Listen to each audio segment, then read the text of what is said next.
Le 17 octobre 1961, des centaines d'Algériens manifestant pacifiquement à Paris ont été violemment réprimés par la police française. Officiellement, quelques dizaines de morts sont reconnus, mais les historiens estiment que le bilan dépasse la centaine.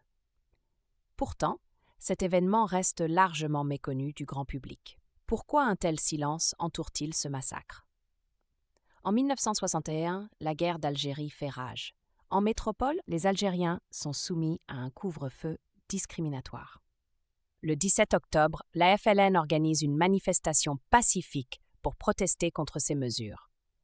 La préfecture de police, sous les ordres de Maurice Papon, réagit avec une violence inouïe.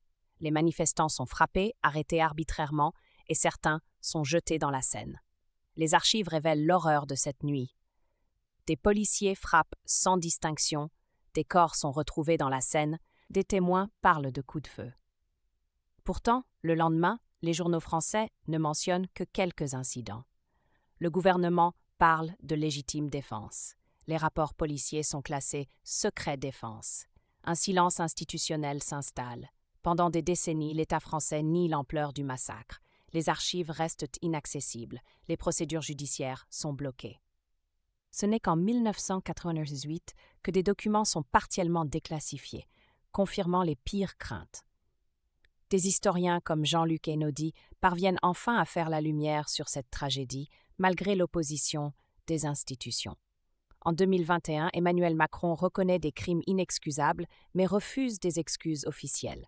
Chaque année, des commémorations ont lieu sur les ponts de Paris. Des fleurs sont jetées dans la Seine en hommage aux victimes. Ce combat pour la mémoire reste d'actualité, comme le montre la persistance du déni dans certains milieux politiques. Le 17 octobre 1961 pose une question cruciale. Comment un État démocratique assume-t-il les pages sombres de son histoire?